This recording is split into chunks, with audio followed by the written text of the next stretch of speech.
안녕하세요. 오늘의 데일리 뉴스레터에 오신 것을 환영합니다. 1. 타이의 특별한 프로젝트. 2. 미스터리 계약이 활성화됩니다. 3. KF-21의 특이한 특성. 한번 진실을 알아봅시다. 한동안 조용했던 미 해군 고등훈련기 도입 사업이 다시 떠오르고 있습니다.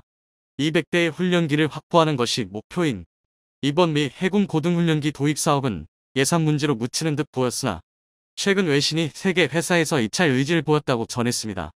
이 세계 회사는 보잉, 사브아카이, 록히드 마틴, 그리고 이탈리아 레오나르도사이며 이들이 제시한 모델들은 T7A, T50A, M340용 마스터로 알려졌습니다. 언급된 기종들은 미공군 고등훈련기 사업에서 한 차례 부딪힌 경험이 있어 이번 수주전에서도 세계의 이목이 주목되고 있는데요. 전문가들은 이번 미 해군 고등훈련기 도입 사업도 T7A와 T50A의 경쟁으로 갈 것이라고 예상합니다. 일각에서는 우리나라의 T50A가 이번 수주전에서 우위를 점한다는 의견도 있어 흥미롭게 다가오는데요. 미 해군은 왜 고등훈련기를 도입하며 각각의 기종들이 가진 특징과 T50A가 왜 유리한 위치에 있는지 알아보겠습니다. 최근 미국 군사 전문지 제인스는 입찰자들이 미 해군 고등훈련기 사업에 대한 정보 요청서를 제출했다라는 글을 게시했습니다. 매체는 현재 미 해군은 맥도널, 더글러스 MC 도널 더글러스 사이 T-45 고수호크 훈련기를 대체하기 위해 3개 회사가 입찰 신청을 했다고 전했는데요. 이는 미 해군이 예산 문제로 보류하고 있던 사업이 다시 시작됐음 알리는 기사였습니다. 미 해군 훈련기로 사용되는 있는 T-45 고수호크는 1992년 최초로 맥도널 더글러스사에서 생산하다가 2007년 마지막 기체를 인도했는데요. 맥도널 더글러스사가 보잉과 합병한 이후 보잉사가 T-45 고수호크의 정비, 유지, 보수를 진행하면서 미 해군은 2015년에 T-45 고수호크를 2042년까지 운용하기로 결정했습니다. 하지만 1992년 1월부터 미 해군에 인도된 T-45 고수호크는 30년이란 세월 동안 노후화가 진행되면서 치명적인 문제들이 발견되고 있습니다.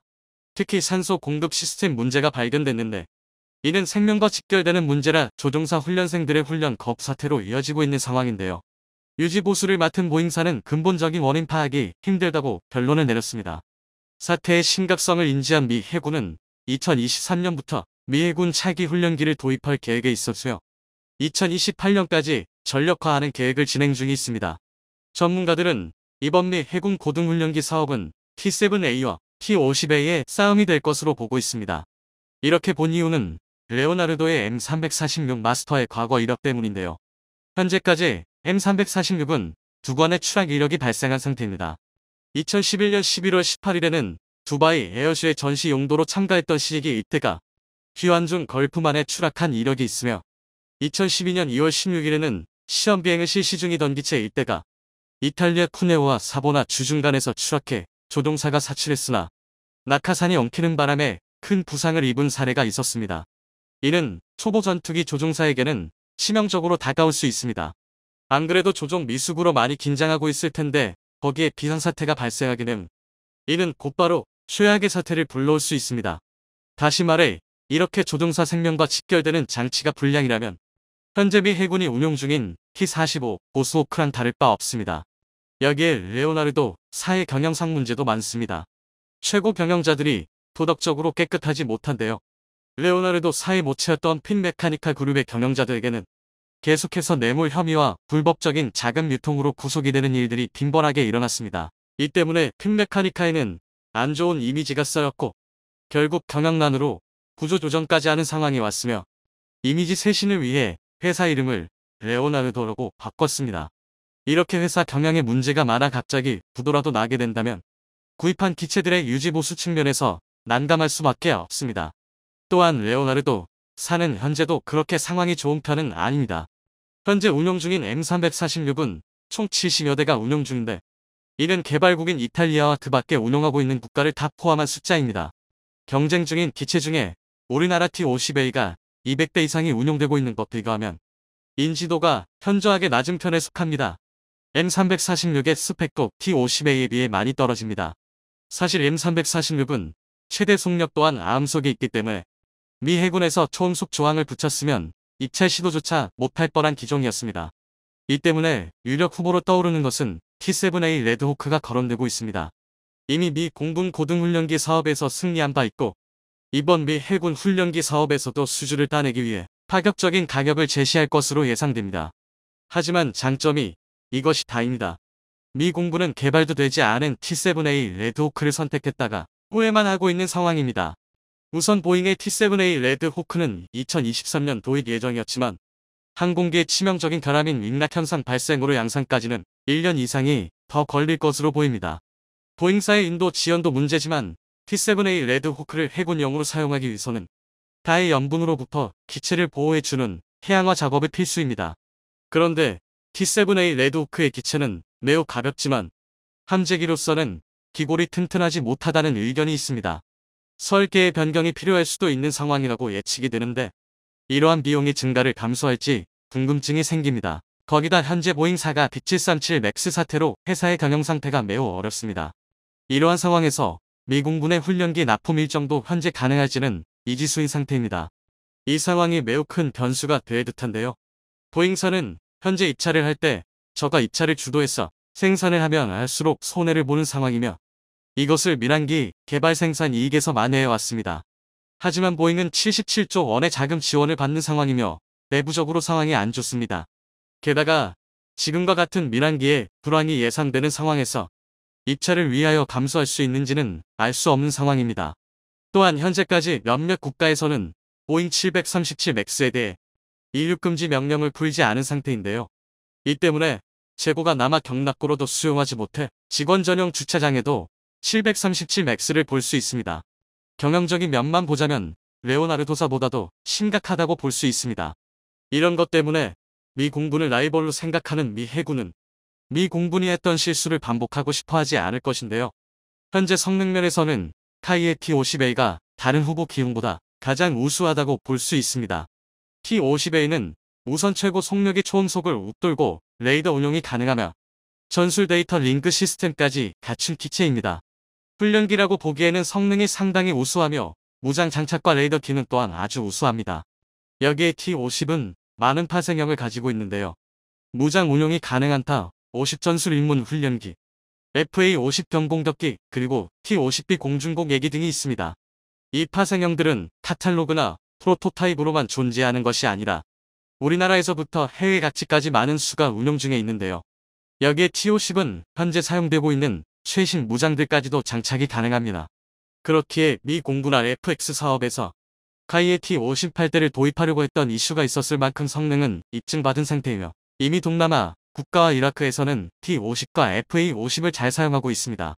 더 흥미로운 것은 T-50이 훈련기 후보 기종 중에 유일하게 전투에서 검증을 받은 기체라는 점입니다. 많이 알려진 것으로는 필리핀 공군이 운용 중인 T-50의 경공격기형인 FA-50PH가 2017년 필리핀 민다나오 섬에서 이슬람 극단주의자들과 벌어진 마라위 전투에 투입되어 혁혁한 공을 세운 것인데요. 약 5개월 동안 벌어진 전투에서 FA-50PH는 총 156회의 비행작전을 성공적으로 완수하였고 624발의 MK-84 범용 폭탄을 적들 머리에 떨어뜨렸습니다. 당시 두테르테 대통령은 FA-50PH를 의전용 전투기로 치부했었는데 마라위 전투에서 FA-50PH의 활약을 보자 자신이 잘못 생각했다는 것을 느꼈고 현재는 분쟁지역 최전선에 투입하고 있습니다. 이 마라위 전투는 T-50의 성능을 검증하는 사례가 됐는데요. 이 때문에 동남아에서는 T-50이 사도 후회는 하지 않을 보증수표 같은 항공기가 됐습니다. T-50의 가장 큰 단점은 가격면에서 가장 비싸 가격 경쟁력이 낮다는 단점이 있습니다. 훈련기이지만 그 스펙이 웬만한 전투기 급이라 가격이 상승했는데요. 연습을 실전처럼 하기 위해서는 어쩔 수 없는 부분이었습니다. 이것 때문에 전문가들은 이번 수주전이 성능이냐 가격이냐 하는 싸움이 될 것으로 예상하고 있습니다. 몇몇 전문가는 미 해군이 예산난을 겪고 있어 T-7A를 선택할 것이라는 의견을 내놨지만 반대로 T-50A의 우위를 예상하는 전문가들도 많았습니다. 그 이유가 현재 T-50을 사용 중인 국가들의 재구매가 이루어지고 있기 때문인데요. T-50은 한마디로 T-50을 한 대도 안 산 국가는 있어도 한 번만 산 국가는 없다라는 말이 있을 정도로 운용 중인 국가들의 신뢰를 받고 있습니다. 2013년 9월 1차로 16대의 T-50의 경공격기 버전을 구매한 인도네시아는 얼마 전 6대의 T-50I 전술 입문 훈련기를 추가 도입하였습니다. 태국은 총 3차례에 걸쳐 T-50을 도입했는데요. 1차의 4대를 먼저 운영하다가 우수한 성능에 빠져 2차에서 8대를 추가 투입했습니다. 이것도 모자라 태국 공군은 인도네시아와 비슷한 시기에 2대를 더 구매해 T-50에 무한한 신뢰를 보내고 있습니다. 여기서 몇몇 분들은 미 해군 훈련기이면 항공모함 함재기일 텐데 과연 타이가 함재기를 단시간에 개발할 수 있을까 하는 의문이 들 수도 있습니다.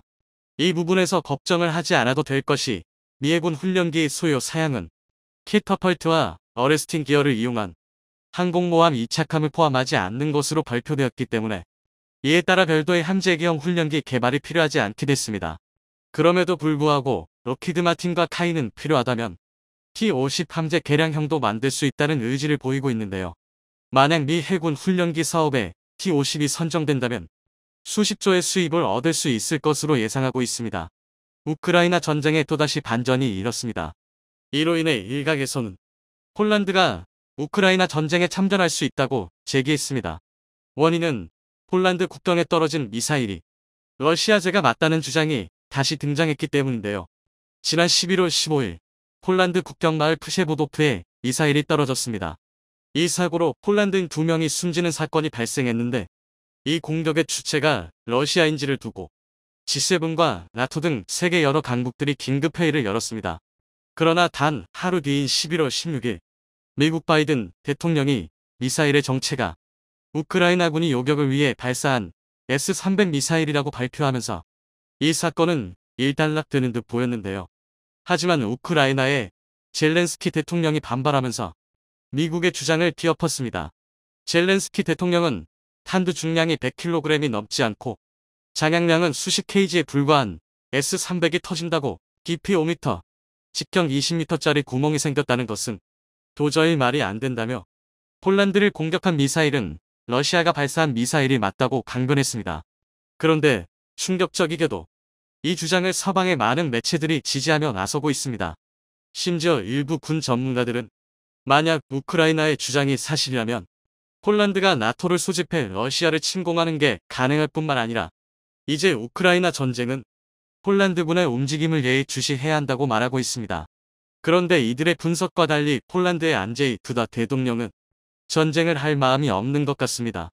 폴란드에 미사일이 떨어진 날 러시아의 유명 코미디언이 프랑스 마크롱 대통령으로 분장해 폴란드 대통령은 러시아와의 전쟁을 바라지 않으며 각별히 조심하고 있다라고 풍자하기도 했는데요. 이는 다시 말해 폴란드 대통령은 우크라이나 전쟁에 참전하는 것을 극도로 꺼리고 있다는 방증이기도 합니다. 따라서 폴란드가 우크라이나 전쟁에 참전하는 일은 그다지 가능성이 높지 않습니다.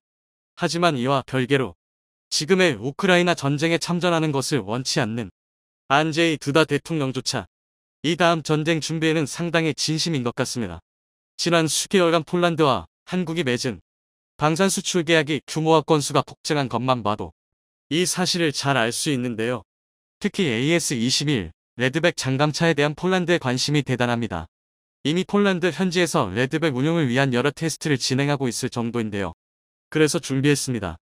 오늘은 폴란드가 K-2흡표를 시작해 레드백 장갑차까지 도입하려는 이유와 폴란드가 유독 한국 무기 도입에 열을 올리는 이유에 대해 알려드리겠습니다. 우리나라 많은 국민들이 요즘 궁금해하시는 게 하나 있는데요. 대한민국 방산무기가 뭐가 그렇게 대단하다고 폴란드카 연일 수조 원의 계약을 체결하는 것에 많은 의문을 갖습니다.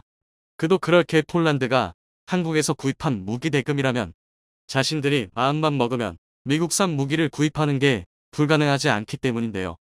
그런데 이상하게 세계 많고 많은 나라들 중에 폴란드는 유독 한국산 무기만 고집하고 있습니다.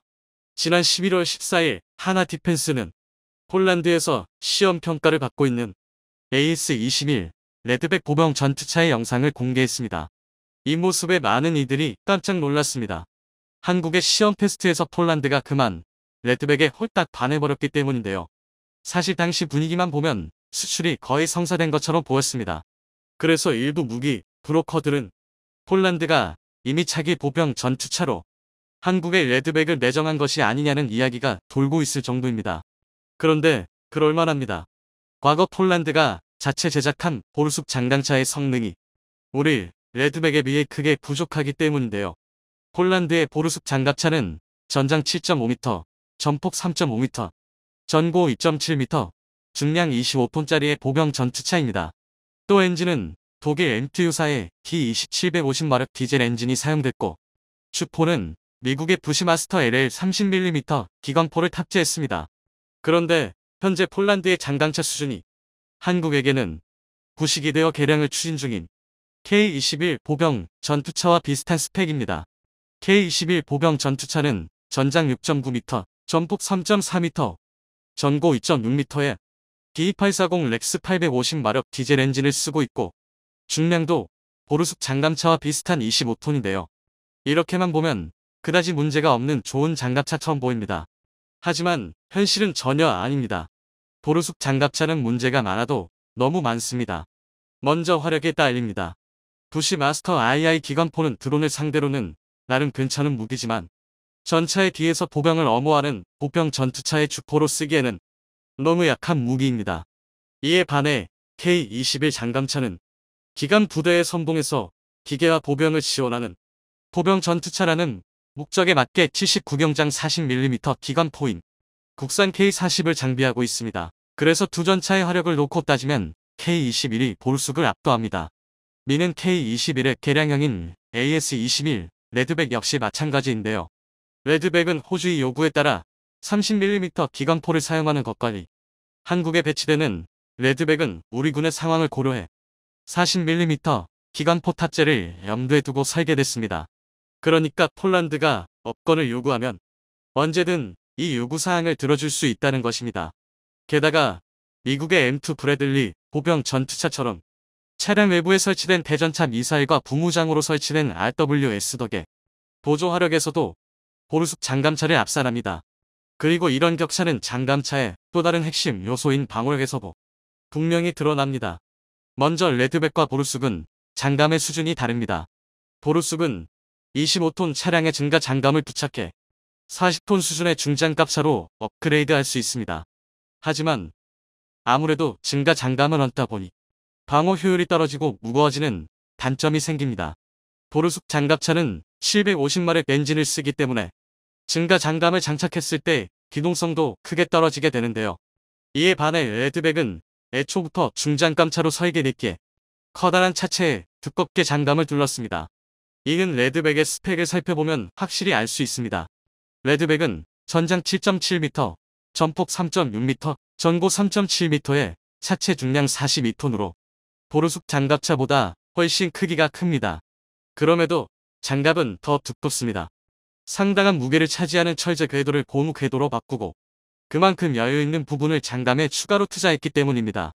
뿐만 아니라 K9 자주포가 사용하는 1000마력 엔진을 쓴 덕에 거의 전차 수준인 차체 무게에도 불구하고 최대 시속 70km를 안정적으로 낼 수 있습니다. 장점은 또 있습니다.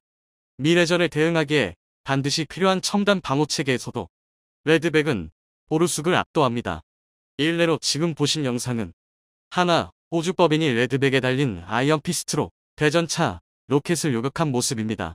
날아오던 로켓을 단박에 격추하는 모습이 아주 인상적인데요. 이 아이언 피스트 체계는 이스라엘의 엘비사가 개발하였으며 현존하는 능동 방호 체계 중 가장 선진적인 체계입니다. 이에 반해 보르숙 장갑차는 우크라이나 자슬론사의 능동 방호 체계를 사용합니다. 그런데 이것이 나쁘지는 않지만 그렇다고 좋다고 말할 수도 없는 무기 체계입니다.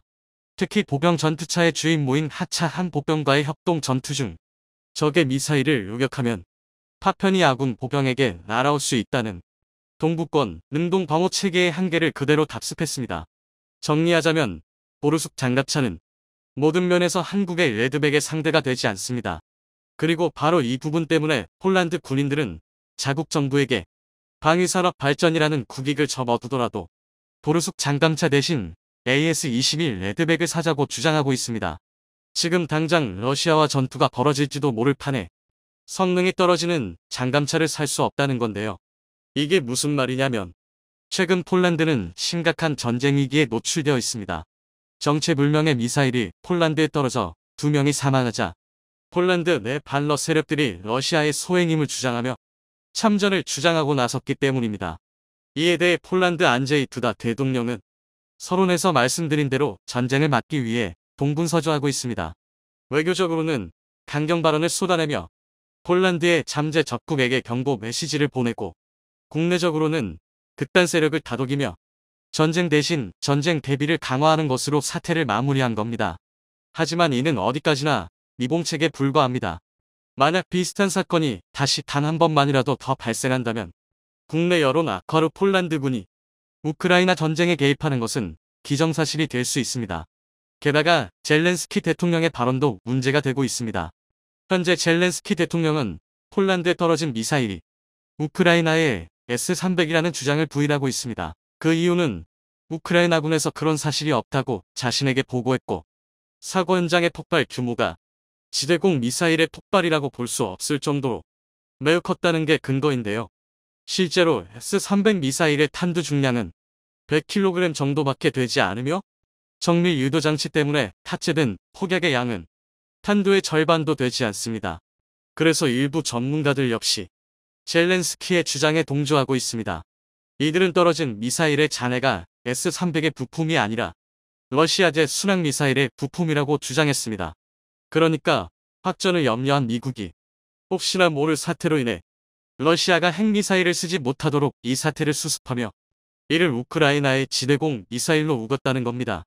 이는 달리 말해 러시아가 지금처럼 계속 미쳐 날뛰면서 우크라이나에 미사일 공격을 가하다 보면 11월 15일처럼 폴란드가 공격받는 일이 다시 발생할 수 있다는 뜻인데요.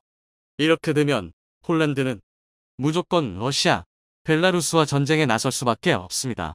동시에 나토 헌장에 따라 미국, 프랑스, 독일 등 나토 구성원들 역시 전쟁에 끌려가게 되는데요.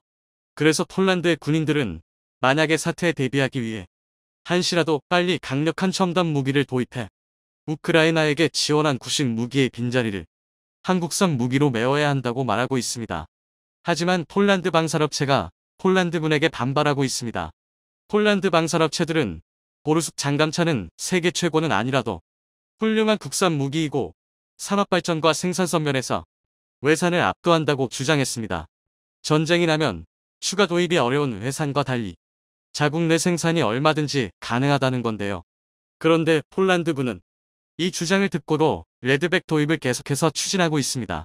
그 이유는 폴란드 업체가 주장한 생산성조차 한국이 폴란드를 압도하기 때문입니다. 사실 폴란드는 무려 2010년대부터 차기 장갑차 도입을 추진했습니다. 하지만 폴란드 밤산업체의 비효율적 경영으로 인해 오랜 시간을 투자했음에도 불구하고 만족할 만한 결과를 얻지 못해 폴란드군의 불만이 정말 엄청났습니다. 원인은 폴란드 방산업체가 새 장갑차를 준다더니 구소련제 폐물 장갑차가 거의 환감이 다 되도록 신형 장갑차의 개발조차 완료하지 못했기 때문입니다. 이를 잘 알고 있는 폴란드군은 무기의 개발과 생산이 그리 간단하지 않다는 것과 마땅한 대체제가 없다는 현실을 인정하고 그동안 참고 있었을 뿐인데요. 그런데 옆 나라인 우크라이나에서 전쟁이 터져 자국의 안보가 위협받고 있는 실정이고 자국 기업들보다 월등한 성능의 한국산 무기가 등장하면서 이야기가 달라졌습니다. 그 견인차 역할을 했던 것은 바로 K9 자주포입니다. 현재 폴란드에는 K9의 차체를 그대로 써서 만든 폴란드의 국산 자주포 아즈크라프의 생산을 이미 끝마쳐둔 상태입니다. 또 K9PL의 라이선스 생산을 위해 시설 확장이 논의되고 있는데요. 그런데 레드백은 K9 차체 라인에서 일부 조정만으로 생산이 가능합니다.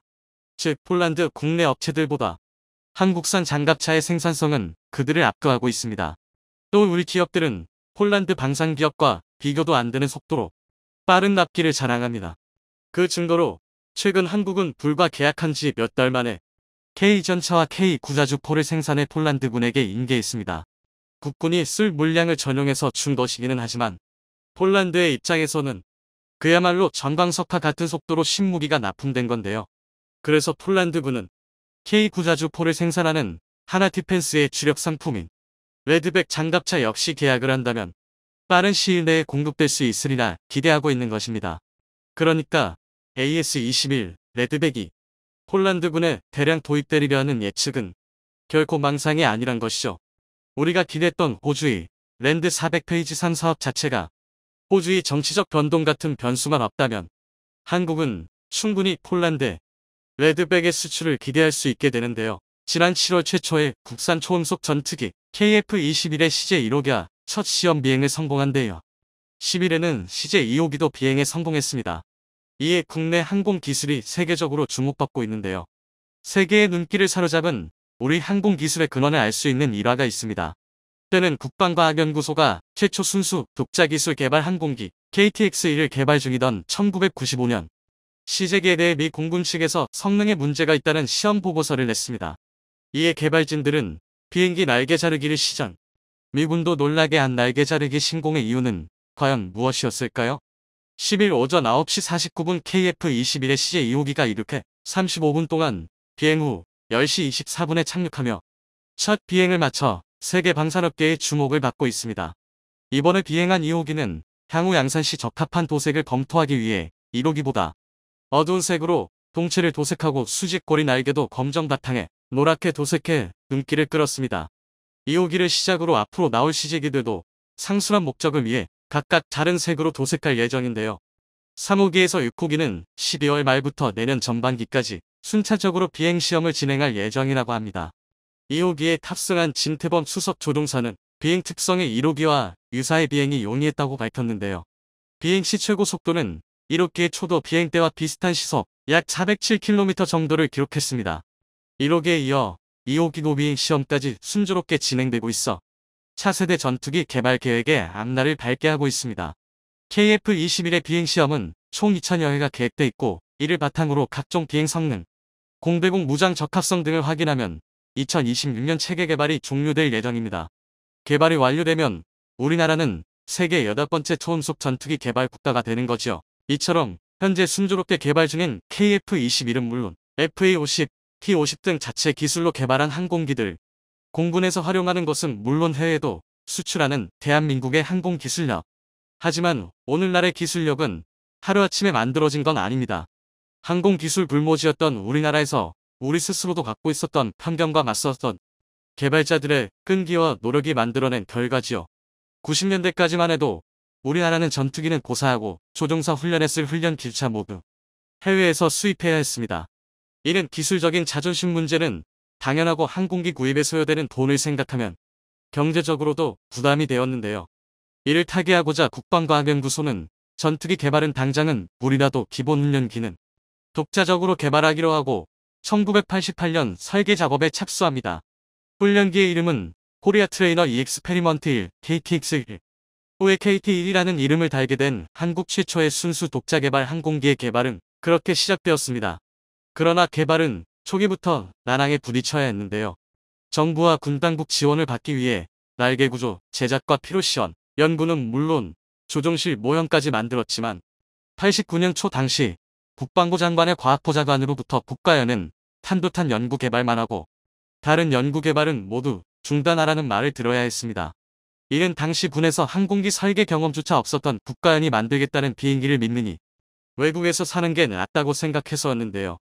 다행히 국가연 관계자들의 끈질긴 설득 끝에 계획이 엎어지는 걸 막을 수 있었고 영국 크랜필드 대학과 PC-79 훈련기를 만든 스위스 필라투스사와 기술 지원 협약을 체결해 설계 지도를 받으며 개발을 진행해 나갔습니다. 개발 과정이 시제 단계에 임박함에 따라 기술 입증기 프로그램이었던 KTX-1은 공군 소유에 기반하는 정식 개발로 전환되었는데요. 1991년 550마력급으로 제작된 시험기가 초도 비행에 성공했고 이에 따라 1992년부터 진행된 2단계 선행 개발에서는 950마력급 엔진을 탑재하기로 했습니다. 그런데 당시 공군은 A-37 경공격기를 대체하겠다며 KTX-1 대신 필라투스의 PC-9 무장형을 도입하려고 했는데요. 불행인지 다행인지 스위스는 분쟁 국가에 무기를 수출하지 못하도록 하고 있어 공군의 계획은 실현되지 못했고 KTX-2 개발은 예정대로 진행될 수 있었습니다. 당시 공군의 행태는 우리 항공 기술에 대한 의구심에서 비롯된 거였는데요. 이를 해소하기 위해 국가연은 미 공군에서 쓰던 객관적 기술 검증팀 이터트와 초도비행 검증팀 FFRRT 제도를 도입했고 나아가 미 공군 체계사령부 SFSC와 이터트 용역 계약을 체결했습니다. 국가연은 미 공군 이터트의 지적 사항들을 수정해가며 개발을 이어나갔는데요. 95년 9월 950마력 엔진을 단선행 시제기를 시험 비행한 당시 미국 시험비행 조종사 학교 교장선 로버트가 시험 보고서를 우리 공군에 내면서 큰 위기가 찾아옵니다. 로버트 교장이 제출한 보고서는 KTX-1은 스핀 성능과 행 안전성이 너무 부족해 훈련기로 부적합하다고 평했는데요. 이러한 문제가 생긴 건 기체 자체는 550마력급인데 엔진은 950마력짜리를 썼던 탓입니다. 안 그래도 이미 KTX 대신 외국 기체를 쓰려고 시도했던 공군은 이때다 싶어 다시 해외 구매를 추진하려고 해엎친 데 덮친 격이 되었는데요. 미군은 물론이고 우리 공군조차 믿어주지 않는 상황에서 국가연은 문제 해결을 위해 극약 처방을 내리게 됩니다. 바로 비행기 날개 자르기. 언뜻 보면 해괴한 이 발상은 안정성 문제 분석 결과 주날개의 상반각이 부족하고 수평 및 위치와 크기가 잘못되어 있는 걸 보고 나온 건데요. 이에 따라 로버트 교장이 탔던 CJ 3호기는 물론 4호기의 날개 가운데를 잘라 상반각을 4도에서 6도로 올리고 자른 곳을 보강하는 미 공군도 생각지 못한 작업을 단행하게 됩니다. 그렇게 해서 재탄생한 3, 4호기는 비행시험을 무사히 마쳐 우리 공군조차 회의적으로 봤던 KTX-1의 선행 개발은 성공적으로 마무리되었지요. 이후 진행된 실험 개발 단계에서도 시행착오는 이어졌습니다. 96년 10월 시험 비행을 하던 3호기의 캐노피, 즉 비행기 덮개가 1만 PTX 3km 상공에서 깨지는 사고가 터졌는데요. 자칫하면 기체만 아니라 조종사도 무사하지 못할 일촉즉발의 상황. 다행히 당시 탑승했던 이진호 조종사가 속도를 가능한 줄이고 캐노피에 손상되지 않았던 부분에 얼굴을 가린 채 하강 비행을 하는 기지를 발휘해 기체와 조종사 모두 무사히 귀환할 수 있었습니다. 이진호 조종사의 무사 귀환으로 하마터면 기체와 함께 공중분해될 뻔했던 KTX의 개발은 지속될 수 있었는데요.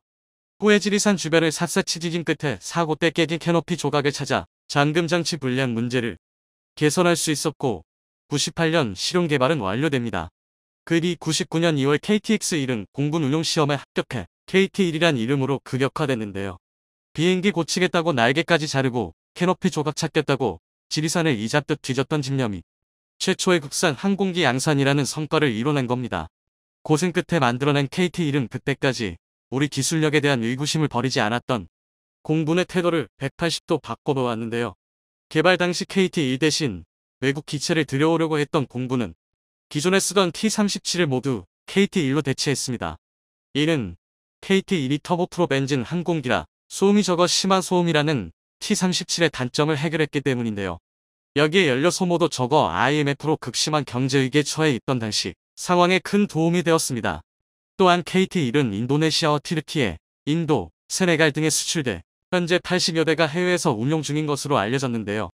세계 항공산업에서 차지하는 입지가 완전히 달라지게 되었습니다. 해외는커녕 국내에서도 코웃음을 치던 상황에서도 KT-1을 만들어낸 선배들의 뚝심은 KF-21 개발에서도 이어졌는데요. KF-21도 개발 초기에는 경제성 문제를 이유로 많은 반대에 부딪혀야 했지만 핵심 기술까지 국산화했으며 앞에서 말한 것처럼 CJ-2호기도 무사히 비행에 성공한 상태입니다. CJ기 출고 뒤에도 일부 언론에서 KF-21이 문제가 있다는 기사가 나오기는 했지만 대부분 개발 과정에 대한 지식 부족에서 비롯되었거니 취재 과정에서 생긴 마찰로 인해 감정적으로 작성한 것들이라 큰 의미는 없었지요. 9월 모 방송사가 냈던 KF-21 결함설 기사만 봐도 항공기 비행 시험에 대한 몰이에서 다 작성된 것임을 알 수 있습니다. 해당 기사는 3, 4차 비행 시험에서 나온 문제점들을 무슨 중대한 결함인 것처럼 보도했는데요. 3, 4차 시험 도중에 나온 문제들은 비행 시험 과정에서 얼마든지 나올 수 있는 것이고 비행 시험은 이를 검증하고 개선하기 위한 과정인데 문제의 기사는 이를 큰 결함이 발생한 것처럼 왜곡했다는 게 타이 측의 입장입니다. 이를 입증하기라도 하듯 이후 9월 28일 CJ-1호기는 공중에서 랜딩 기어를 접고 비행하는 데 성공했고 10일에는 2호기가 첫 시험 비행을 성공적으로 마쳤지요. 남들이 뭐라 하든 흔들리지 않고 개발에 전념해준 기술진들이 이뤄낸 성과라 할 수 있겠습니다. 이러한 사례들을 보면 알 수 있듯 우리 항공기술의 역사는 한국은 안 된다라는 외국뿐만이 아닌 우리 자신도 갖고 있었던 편견과의 싸움이었다 해도 과언이 아닙니다. 그 편견을 깨부순 건 우리 개발진과 연구진들의 끈기와 집념이었는데요. 우리 하늘을 우리가 만든 비행기로 누비고 이정석, 이명건 지킬 수 있도록 만든 그들에게 찬사를 보냅니다.